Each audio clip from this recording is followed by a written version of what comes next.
This is video commentary 4 for CMN3165 with Dr. Strangelove, and our topic today is discussing Netflix and its economic impacts. So I kind of went over, we're kind of doing 3 articles today. Usually we talk about 2 separate articles back and forth, but I found it was a little easier to coincide myself with talking about 2 articles, and Lane will be talking about 1. But the first one I'm talking about is how Netflix impacts the environment, economy, and society. So originally, Netflix was a company that delivered DVDs to your house. That's what they were known for. And the main argument was that this did provide a lot of extra jobs, both through warehouse work, delivery methods to the house, and argumentatively, like DVDs, you could return them so you wouldn't have to mass produce. It would be mass production, but you wouldn't have to mass produce like 800 of them, which I guess would kind of have an effect on economy, because then not as many people are purchasing them. Instead, it's Netflix profiting from it. But in the end, this ended up having mass effects on the environment because you had to mass produce all these DVDs and the transportation to deliver back and forth, pick up the DVDs, versus just going to get a DVD at Walmart or something. Yeah. So, Netflix charges a membership fee, while there's other companies that just use online rentals. This is part of the sharing economy, which we've talked about before, which make money by sharing the same products instead of selling more products. So, kind of as Netflix started up, like they were, I guess, an original idea. That now more people are copying. So kind of like there's a really growth from that. 75 million subscribers. Just to Netflix? Yeah. Plus everyone that borrows everyone else's passwords. Is that like all together or just this year? All together, I believe. I think I read. Okay, after a strong 2016, Netflix expects something of a slowdown. So I mean that's good. Really good. Like the whole world is like eventually everybody on it had a computer, right? But Netflix expects something of a slowdown because 5.2 million of their customers said they launched to the whole world. So 130 new countries in 2016. So if you've launched to the whole world, like you can't launch anywhere else. Like you have to go in space now. Like, get aliens through Netflix. So I mean, is that a cap point though? Like they've hit their max. They've hit their peak. So how are they gonna profit if they don't have anybody to sell to? It's true. I guess they could profit, like I was saying, that other companies are copying them now. So I mean that could open ideas. That other companies are going to have new ideas about, how to stream, how to get their product or get the same product out. So, I mean, there could be competition now versus, like, Netflix, who they didn't have anybody to compete with because it's Netflix. But now you have, like, Amazon. And Hulu. Hulu, what's Hulu?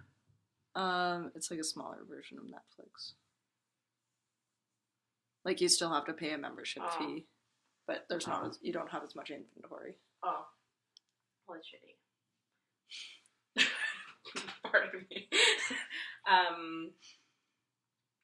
Yeah, so as they, like, more competition, their profits will probably dwindle. I mean, like, to me, Netflix Canada, not that they don't have good shows. Like, I'm a US paying Netflix customer. is better. Yeah, like, I'm a paying customer, but their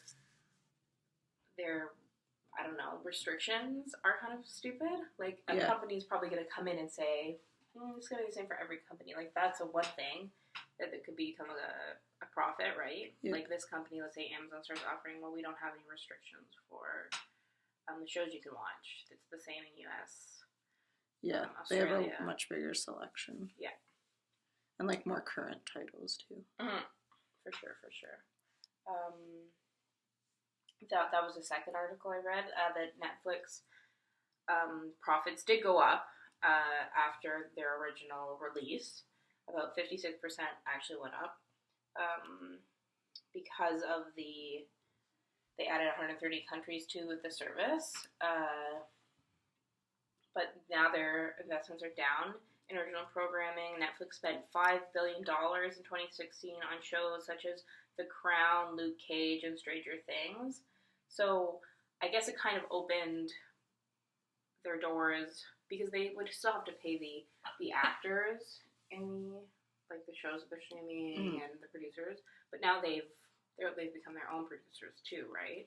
They put a big emphasis on producing new material because they can't keep all of their original titles. Each title basically has an expiry date. Yeah. So, say you've been watching a series and then you go log on to search for it. It may have deleted without you knowing. Yeah. And then it'll give you related titles. But then... So, they're trying to, make more of their own stuff. Because they have a lot of older titles, too, especially the Canada ones. Yeah. But... in the article I read, it was talking about banking on nostalgia. So people can go back and watch their childhood shows that aren't aired anymore. Oh. And things like that. So that's a big selling feature, I think. It's Full House is on here. I used to watch that. They're trying to get at your emotional. Yeah, it's an emotional relationship. Yeah, exactly. But Stranger Things, I like that show, Stranger Things. Mm-hmm. But they don't have to, even when they were in the early stages of delivering, do they still do that? Deliver? I don't think so. It's just streaming, right? They would have had to, take it to somebody's house. That costs money to simply drive it to somebody's home. But now, if they're not even having to purchase the rights to a show, they just have their own show, people are just paying them, right, with their monthly fee? Yeah. Paying them to watch something they produce for them, and there's no middleman. There's no, you don't have to go to the store. You can't go to the movies.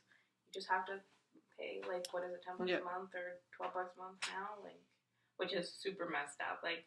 Unlimited watching. Yeah, there was for so long, Warner Brothers, they would you'd have to go to Warner Brothers to get the rights to produce, will you produce this movie, right? Mm-hmm.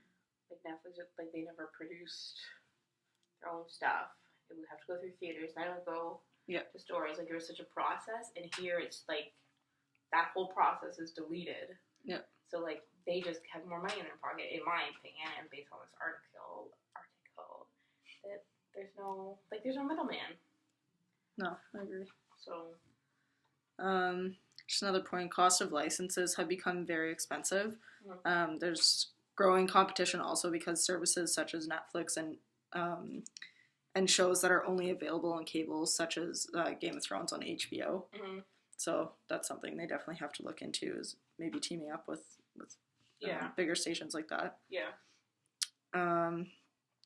So Market Realist reports that in order to continue developing the company's newly expanded international market, as well as pledging a proposed $5 billion towards more original content, Netflix anticipates incurring even more debt in 2016 and 2017.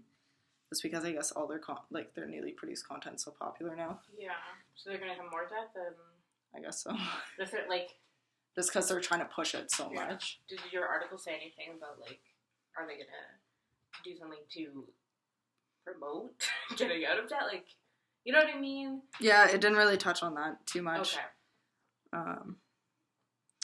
Even though Netflix accumulates a lot of revenue from monthly subscription fees, streaming, DVDs, and monetizing the export of licensed titles to other formats, Netflix profit margins are low because they forfeit a lot of said revenue to overhead distribution and operating expenses. So they tried to push the success of their original content, including shows like Making a Murderer, and they want to focus on productions that families can enjoy together and appeal to a larger audience. Yeah. And again, they focus on a nostalgic aspect for consumers to just go back and watch things that they used to enjoy. Yeah. I think that draws in a big market. Yeah. They're not trying to, which is kind of crazy, they're not focusing on newer things. They're not focusing on making new products, they're not focusing on even, streaming products, really.